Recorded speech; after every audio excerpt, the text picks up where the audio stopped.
I'd like to start with a question. Who of you has heard of R, the programming language? Who of you has worked with it? And who of you kind of regularly works with it? Okay, that's a few people. That's pretty cool. I wrote an R package because I was using data from the German Weather Service and had a hard time figuring out what they have available. They have metadata files and stuff, but they're not always exactly correct with what's actually available. And I've needed this for a couple of projects, and yeah, at some point it became a package, and it's now online. You can use it, and I'd like to show you what it does. So the German Weather Service, or in German Deutscher Wetterdienst, that's what WD stands for, has a lot of data sets online, like over 25,000 files. And that's a bit too much to inspect manually. Also, it's difficult to search all that. And as I said, they're not always completely consistent.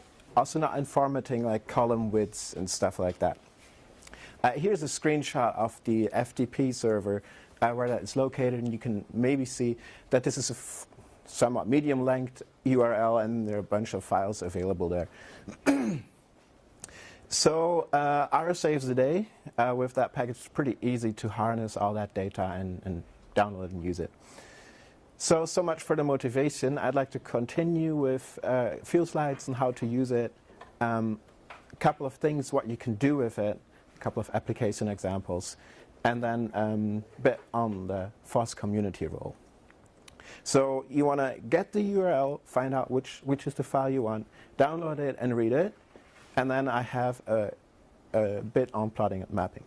So the first part is fairly straightforward. You load the library, and then with the select DVD function, you can just put in the name of the station that you want, and then tell it, I want, for example, daily data of the climate observations from recent data. They have always the data separated in recent files and historical files, so that you can update data easily with small, relatively small, recent files. So that will give you what URL you want to use, and that is what you put into a data DVD to download it. And it will give you a couple of messages telling you what it's doing. The nice part is this is all vectorized, so you can say, I want all the stations for a certain combination of parameters, or I want all the data for a certain station or whatever.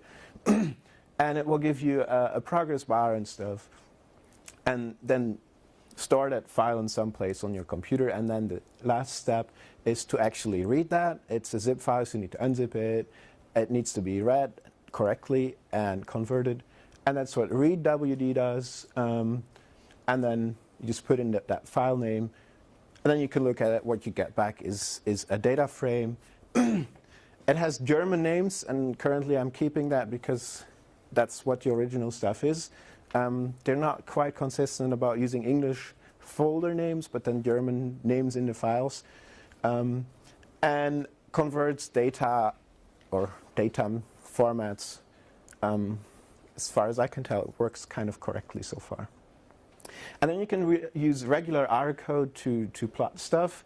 For example, I want to plot 2 columns of it, make that a line, don't plot anything on the x-axis, and then make the numbers go upright, and then you can use some other stuff that I also have available to create some nice date axes and stuff. It's pretty regular R code that you can then continue to use with that. So it's a bit R focused, but I guess that's okay. I mean, that's what I work with. And then I have an interactive map, also fairly easy to get that. And you can then zoom in and stuff like you can always do with interactive maps. And then if you click on the points, you get some meta information. It will tell you like what's the name of the station, where is it located, how many files are available for that station, things like that. And then you can also get more information to see what exact files are available there. So I'd like to show you 3 applications, things that I've been doing with that. One of them is to get a long-term climate graph. At least in climate science, this is what people like to look at. I'll show you the picture in a minute. It's fairly straightforward. Again, you select what you want. I want monthly data from FOSDEM, the historical data. Put that into my climate data frame. do a bit of munging to get actually long-term averages of the monthly averages, and then also have a function for creating climate graphs available, and it will give you something like that. Who of you is familiar with climate graphs? A few. So briefly explain what it does. You have the temperature here in red, and that means over a long term, the average, say, July temperature is like 18 degrees in Potsdam, which is in the northwest of Germany near Berlin. And then you have the rainfall on the right axis. This is on a different scale, but it relates to the temperature by a factor of 2. This is in millimeters per month, so it's rainfall sums. Again, the average is over long terms. And if you look at that, you can see that in Potsdam, usually things are not water limited. In other places in the world where there's not so much water but higher temperatures, you can of course imagine that vegetation and stuff has more problems with drought. And then you would see fall this below the temperature, and there's see a yellow region and stuff. So it's a quick indicator to get an idea of how vegetation at a certain climatic region works, or water availability and stuff. It's pretty common in geography and climate science and stuff. So it's fairly easy to actually do that for any station in Germany. I mean, in the end, they pretty much look somewhat similar because it's all in one climate region, but yeah, it's not too hard. Another thing, I was in a task force looking at the Braunsbach flash flood that happened last year at the end of May. Maybe you have heard about it or read about it in the newspapers. It was a pretty amazing flood. Like, probably there's never in human memory been such thing before there. Likely, actually, in the first part of the 20th century, there has been something like that. Anyway, it was a lot of rainfall in a few hours. Most of it actually within 1 hour. Created a huge flash flood, very local thing. It's just one village or two villages being washed away by that. Well, actually not completely washed away, but a couple of houses were washed away. Luckily in that place nobody died. In other places in Germany people actually died. So this was a pretty serious thing, and I'm in a research training group that has the idea that there has to be a task force looking at something like that, which is the event we choose for that. And we wanted to look at the rainfall from that event. Now, of course, there was no gauge directly in the village, but there was something close to it. What you see here in red on the map is the catchment area of where the flash flood happened. So it's really small. It's just 6 square kilometers.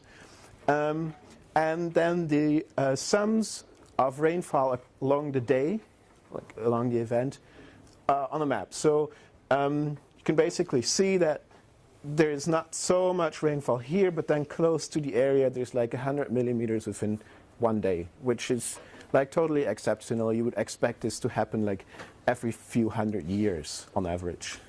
Now that's if there's no climate change. So if you were to do something like this, get the recent data around a certain region, you could get that fairly easily with the map that I showed. Actually, now that we have the map, we didn't have that at the time we created this. We found out we actually missed even one station here, which would have given a bit more information even. And then you can also get the time series of those stations, not of all of them, but of a lot. They have hourly data, which is definitely the minimum resolution you need for looking at something like that. Basically showing when did the event pass by. So it's a lot of rainfall here, staggering here for some time, did not move very fast, and then it kind of moved off again, which created this horrible flood. All right, the third thing I'd like to show you is also on extreme rainfall. The idea is that warm air can contain more moisture. It's a really simplified explanation of the Clausius-Clapeyron relationship. And you would expect to follow that kind of the red line that kind of shows how much potential moisture there can be in air given a certain temperature. What we see is that, in fact, it goes up even steeper than the red line, but that's fine. And what we see is the temperature estimate that happens like in 1 of 1,000 events 99.9% quantile. And that rises and rises and rises, and then it drops off again. Each green line is one of around 150 stations across Germany. And this behavior is kind of regular. It happens at every place. This happens all over the world. There's a bit of research on that. It's kind of a specialized topic. You probably haven't read about it. What we figured out is maybe, so there have been a couple of theories why this is happening. Like if it's like really hot, there's not so much moisture available, so that's why it does not rain much more intensively. And we figured out, at these places, there's often not a very lot of data, because it does not happen so often that in Germany, this is the dew point temperature, so real temperature is the air temperature is usually a bit higher even, is so high, and there is rainfall. So we figured out, if you have small samples, you probably underestimate what you would actually be expecting. Also, because extreme rainfall is so local, it's quite likely it has not even been observed yet at the measuring stations, but it may really be possible in between. Which would be an important question given there is climate change and given people in cities do planning for how much water they need to expect within, say, half an hour or something.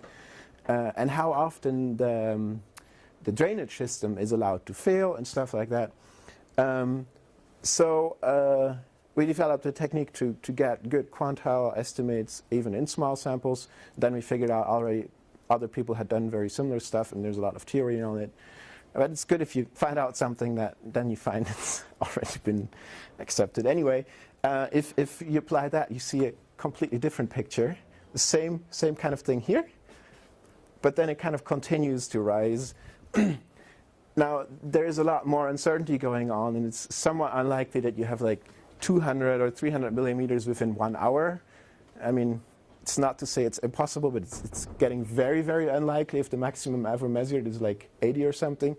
But the point is, even though we haven't measured very, very extreme precipitation on very hot days yet, it may be possible. So, and it was kind of nice to look at this with a whole bunch of weather stations across Germany. All right, one slide on how the community helped in putting all of this together. I mean, we're at a FOSS conference. You probably all know Stack Overflow. I benefit greatly from that. Once in a while I post something there too. Parts of the community kind of lobbied the German Weather Service into publishing all the data. I mean, it's tags paid anyway, so why not have it public? And they were actually open for that reasoning in about 2 years ago or something, I believe. They started publishing all that. So it's available online for free, which is pretty cool. Then there's this whole R package distribution infrastructure that you can use to create and share something like that. It's really great. Also, this map has been pretty easy to create. I guess you're all familiar with Leaflet. See a lot of nodding. Geospatial dev room, I guess that's expected. There's an R package linking right to it. So it's like just a few lines of code to even create that. So I'd like to finish off with saying that free and open source software is awesome. Not a big surprise at a conference like this. The German Weather Service has become pretty awesome. And since you cannot have too many awesomes on one slide, I'll not say that my package is awesome, but I'll say that you can use it to use all of that data very easily. So thanks very much for your attention.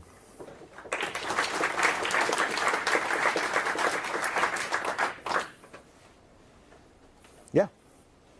Can you tell me a bit about the nature of the origin of the data? Is the rain data from traditional rain meters or from weather radar? So the question is, what's the origin of the data?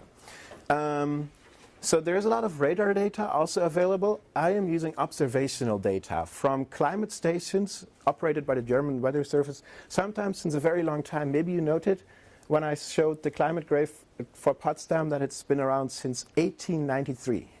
So for I'm a geoecologist, but any people working in something like that, this is very, very rich data stuff because you need long time series to look at trends, you know, quantify climate change and all that. And so this comes from observational stations. There are like 5,000 in Germany. They don't operate all anymore. They're expensive to run. And now with the new advance of radar and stuff, all over the world, there are less and less climate stations. But this is all observational stuff. And it's measured by traditional rain gauges, partly that had this writing thing on a rotating cylinder with paper on it that has been digitized, partly with new measurements. It's kind of a mixture that you would read about in the metadata then. Yeah, do you have any plans to include more from the rest of Europe or the rest of the world and try to unify the format so that you can maybe make a map of Europe with all stations? So the question is, do I have plans to include data from all over Europe or the world and kind of organize that into a common structure? Currently not, because theoretically I'm writing a PhD and not doing this kind of stuff. So this is a hobby project which is kind of large. For America, the data is available fairly easily. There's an R package even for that from the NOAA. So yes, would be an interesting project. It's a bit beyond my current time capabilities. Yeah. So I have kind of the same question, but are there standards for communicating with this type of information? Are there standards for communicating this type of information? Stuff you'd expect to find in a data set from a national weather service, so that it could be compared to the neighboring countries? Yeah. So there are a couple of standards in gathering the data. For example, like air temperature, if not specified in elevation, is measured at 2 meters height. Stuff like that, which makes it somewhat comparable. Now, of course, not all countries follow those standards and stuff. I have the general impression that this data that is publicly available has been filtered fairly well, but I have also worked with data from, in that case, Austrian official weather service, where I had rainfall sums that were like 2,000 or 3,000 millimeters per year, whereas it should be like 1,200, 1,500 maximum. And then at some point I figured out, you know, they stopped, or they had a gap in their measurements from, say, July 13 to September 27 or whatever it was. And instead of having NA data there, they just interpolated linearly, which is of course not valid for precipitation, right? It's very unlikely that every day we'll see a little bit more precipitation than the previous day. So even with standards, you do have filter out stuff.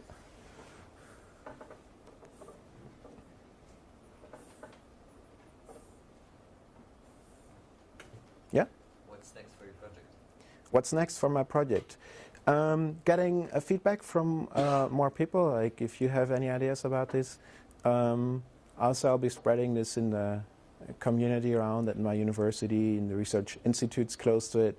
I'm in touch with the German Weather Service, actually, and seeing what's coming around, what bugs there are still in there, or what features people request. Yeah, it's an ongoing project. As I said, it's a hobby project, so I really need to watch out spending too much time on it. Do you have perhaps some suggestions if you use R for geospatial? What are good packages to use, or where we should start looking? What are good packages to work with in R for geospatial data? I probably am not quite the correct person to answer this. I don't do too much, but of course there's the RGDAL package. There's packages to couple R with QGIS. I've worked with that a little bit. Yeah, no good suggestions. Probably.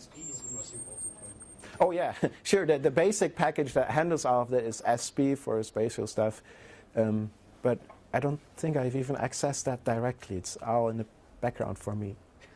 Actually, I think there's a vignette for spatial data Oh as yeah, well. which is a very good start. Yeah, and there is a task view on CRAN. So CRAN or CRAN is the comprehensive R archive network where people publish R packages, and they also have task views that kind of give an introduction, like, you know, what are common packages you would use.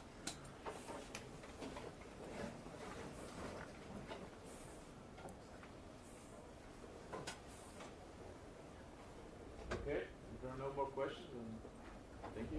Thank you very much.